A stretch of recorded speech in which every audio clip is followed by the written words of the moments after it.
મિત્રો આજે આપણે જાફરાબાદ આવીએ છીએ. અહીંયા આપણે જે નારળીનું ફાર્મ દેખાઈ રહ્યું છે, ફરતે બાઉન્ડ્રીમાં નારળી નાખેલી છે, તેની અંદર આજે આપણે ટ્રીટમેન્ટ કરશું. તો ખેડૂત અહીંયા નારળીની ફરતે રિંગ કરી અને કમ્પ્લીટ રાખ્યું છે, જેની અંદર આજે આપણે જે 7 દિવસ પહેલાં આપણે પેલું બનાવેલું છે શેતવાળું ગોળ ચણાનો લોટ કરીને, એની અંદર ઝીંક, NPK, વામ આ વસ્તુ એડ કરીને આજે આપણે ટ્રીટમેન્ટ સ્ટાર્ટ કરશું.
કોકોનટની અંદર આ ટ્રીટમેન્ટ કરવાથી ખરાની અંદર ફરક પડી જાય છે, ખરો અટકી જાય છે, ત્યાર પછી ફળની સાઇઝ મોટી થાય છે,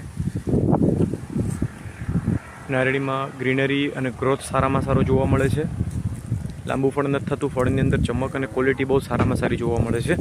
ત્યારે અહીંયા આપણે જાફરાબાદ અરવિંદભાઈ નામના આપણા પ્રગતિશીલ ખેડૂત છે, એમના ફાર્મની અંદર આ ટ્રીટમેન્ટ આપણે કરી રહ્યા છીએ.